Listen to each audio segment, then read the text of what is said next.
চর দখল ও বনায়ন ধ্বংসে নোয়াখালীতে দিন দিন কমে আসছে গবাদি পশুর চারণভূমি। এর ফলে খাদ্য সংকটে কমছে মুক্ত পদ্ধতিতে পশুপালন, তাতে কমেছে মাংস ও দুধ উৎপাদন। এ শিল্প বাঁচাতে খাস জমি ও বনায়ন সংরক্ষণের দাবি স্থানীয়দের। এ বিষয়ে প্রশাসনের সব বিভাগকে সমন্বিত উদ্যোগ নেওয়ার আহ্বান প্রাণী সম্পদ অধিদপ্তরের।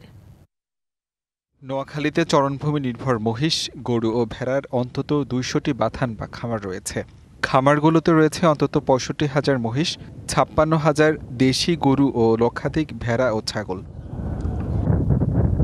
এসব বাথানের গবাদি পশুর দুধ দিয়ে তৈরি হচ্ছে টক দই, মিষ্টি। গরুর দুধ যাচ্ছে মিল্ক ভিটা সহ ভোক্তাদের কাছে, পূরণ করছে মাংসের চাহিদাও। কর্মসংস্থান সৃষ্টি হয়েছে হাজারো মানুষের। ৪ গুণ শক্তিশালী এনজাইম ও অধিক ফেনা সমৃদ্ধ অরিক্স সিলভার ওয়াশ মাত্র ৭০ টাকায়। কিন্তু প্রাণী সম্পদ কেন্দ্রিক অর্থনৈতিক চাকা এখন ভেঙে পড়ছে চরের খাস জমি দখল আর বনায়ন ধ্বংসের কারণে। হাতিয়ার স্বর্ণদ্বীপ, উড়ির চর, সুবর্ণচর ও কোম্পানিগঞ্জের চরগুলো এখন ভূমিদস্যুদের দখলে। আর আবাদি জমিতে কীটনাশক ব্যবহারে চরণভূমি কমে আসায় মুক্ত পদ্ধতিতে কমছে পশুপালন। অনেক বাগান ছিল, এখন বাগান নাই, বাগান সবাই কাটি ফেলতেছে। যারা শ্বাস করতেছে, শ্বাসের আইলে যদি আমাদের মজগুরিগুলো যায়, এরা কি করে মজগুরি বান্ধি ১০,০০০ টাকা, ৫,০০০ টাকা, ১৫,০০০ টাকা করে চাঁদা নিতেছে। খামার থাকলে না দুধের কিন্তু কথা আসবে, খামার তো নাই।